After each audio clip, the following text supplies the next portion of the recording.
The design of planned attacks on buildings inside the U.S. and how operatives were directed to carry them out. That is valuable information for those responsibility to protect the American people. He told us the operatives had been instructed to ensure that the explosives went off at a point that was high enough to prevent people trapped above from escaping. He gave us information that helped uncover Al-Qaeda cells' efforts to obtain biological weapons.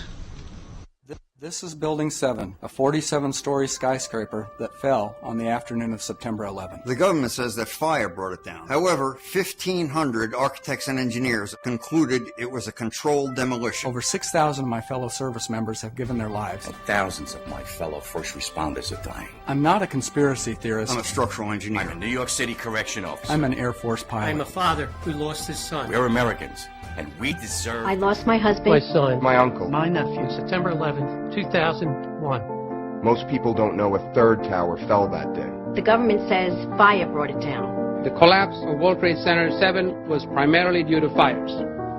I, along with 1,400 other architects and engineers, have found the government's conclusion to be physically impossible.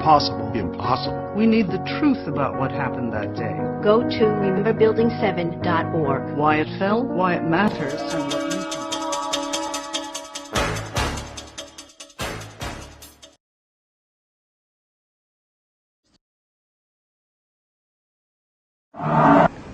The peace symbol adopted by the drug flower children of the 60s was designed by Gerald Holtham, who was commissioned by One World Government salesman Bertrand Russell. The symbol was never designed as a symbol of peace, but as a symbol of death. It is actually a cross turned upside down with the arms broken and is used by Satanists and in Druid witchcraft. In Germany, the symbol is known as the Death Rune and is found on tombstones of Hitler's Nazi SS officers. CIA's team of ex-Nazis and Skull and Bonesmen financed and trained Osama bin Laden, who pushed the Russians out of Afghanistan by 1989. The CIA then trained and installed the ruthless Taliban regime to run the booming opium trade. After a decade, the long friendship between America and the Taliban suddenly turned ugly.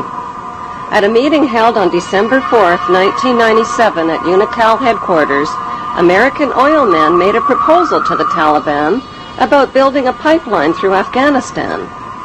Rothschild Shell Oil and Rockefeller's Exxon Oil had invested billions in the Kazakhstan oil and gas reserves just north of Afghanistan. Now they needed a pipeline to transport it to the Persian Gulf. The Taliban demanded a bigger cut and turned down the proposal.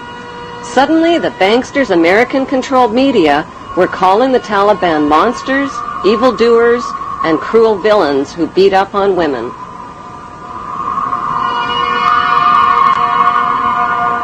On July 4th, 1999, President Clinton froze the Taliban's U.S. assets and bank accounts and imposed trade sanctions on Afghanistan. By February 2001, the Taliban destroyed most of Afghanistan's opium crops.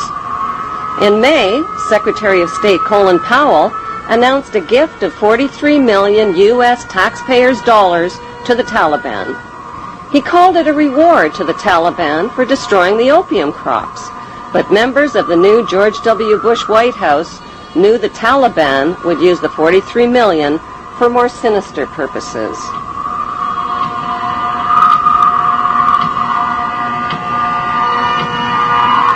Larger issue is not just not connecting the dots, but not getting the dots.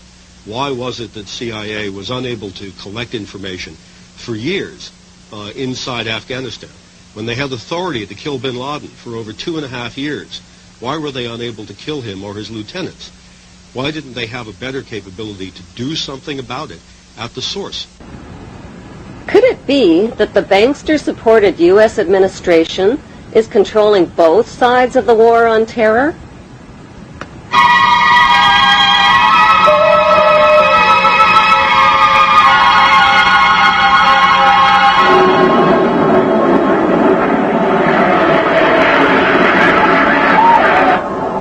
Before the first plane ever even hit the first tower on 911, A massive U.S., British, and NATO troop buildup was already organized and positioned for an attack on Israel's enemies, opium-rich Afghanistan and oil-rich Iraq.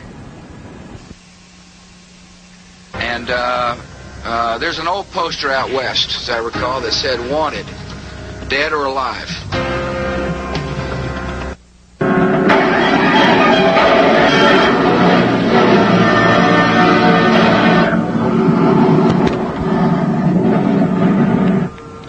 With no solid proof of who was responsible for 9/11, George Bush Jr. attacked the poverty-stricken, war-ravaged country of Afghanistan only 4 weeks after 9/11.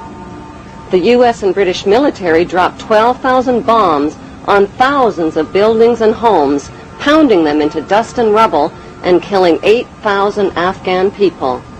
20,000 more people died from war-related cold, starvation, and disease.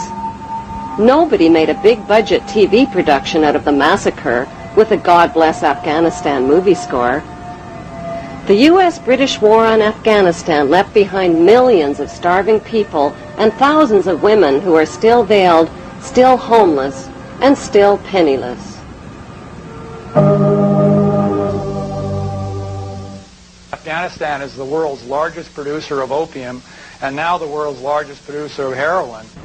دې علت دا ده چې 14 کاله دلته جنگ تیر شوی، زراعت تباه شوی، شفاخانې تباه شوي، تجارت تباه شوی، تعلیمي ادارې تباه شوي، مکتبونه تباه شوي، سرکونه تباه دي، ولږه ده، فقر ده، خلک بله چاره نه لري څه وکړي. There can never be peace and democracy in Afghanistan. Why?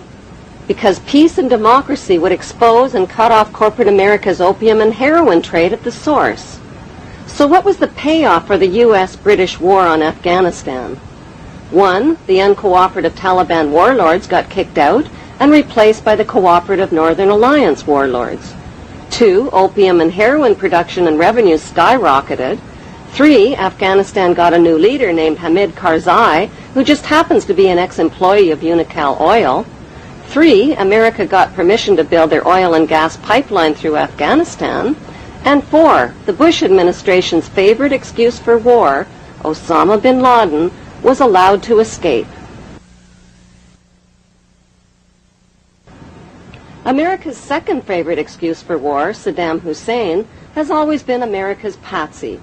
In the 1980s, the United States supported Iraq's invasion of its neighbor, Iran, to stop the spread of Iran's Islamic Revolution. America played both sides of the Iran-Iraq war by supplying Saddam with chemical and biological weapons of mass destruction, and at the same time, America secretly sold weapons to Iran and illegally diverted the money to the Contra-revolutionaries in Central America. During the war, the United States sent a special envoy to see Saddam in 1983. It was Donald Rumsfeld, now the U.S. Defense Secretary. The two men discussed how to reinforce Iraq against a common enemy. This was at a time when Iraq was using chemical weapons on Iranian troops. U.S. companies were supplying components with Washington's knowledge. By 1990, President George Bush Sr. tricked Iraq into another war with another oil-rich neighbor, Kuwait. How? By supplying Kuwait with horizontal drills that could reach beneath the border of Iraq and siphon oil from Iraq's oil fields. Kuwait used the U.S.-made drills to steal 300,000 barrels of oil per day from Iraq, worth over $3 billion annually. The fuse was lit, and Kuwait did nothing to put it out. They pumped oil without restraint from Rumaila oil field, which was accessible to both Kuwait and Iraq, and they exceeded OPEC quotas, flooding the market and driving prices even lower. George Bush Sr. officially promised not to interfere in Iraq's legitimate oil battle with Kuwait, but when Saddam's army entered Kuwait to defend their oil reserves, Bush pounced on them. Our goal is not the conquest of Iraq. It is the liberation of Kuwait. America disposed of its toxic waste problem by building radioactive depleted uranium right into their bombs and dropping them on Iraq. Bush Sr. not only devastated and poisoned Iraq's water systems and infrastructure, he weakened the economies of both Kuwait and Iraq, collected giant profits from rationed Iraqi food for oil programs, and landed massive rebuilding contracts in Kuwait. Bush Sr. followed up the Gulf War with 10 long years of deadly trade sanctions that killed another 1.5 million Iraqi people, including 600,000 children who were cut off from medical supplies. In a bookstore in the United States today, you can find 50 books celebrating different aspects of the war and how grand it all was. And you only find one that points out that this was a war crime, that demonstrates the evidence that shows that we deliberately targeted civilians and killed more than 250,000 people in Iraq. You'll be fighting not to conquer anybody, but to liberate people.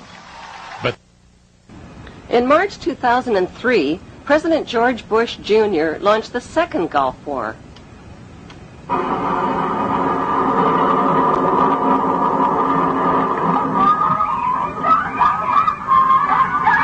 The war on Iraq wasn't about revenge for 9/11, since not one of the 19 accused terrorists were Iraqi citizens.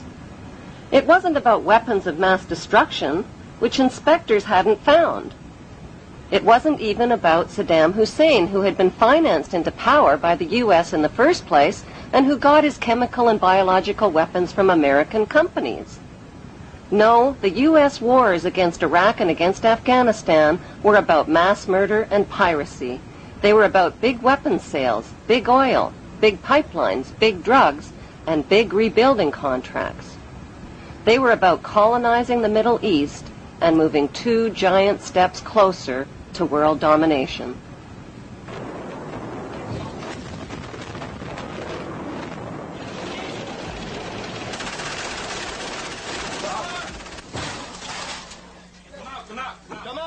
Come out!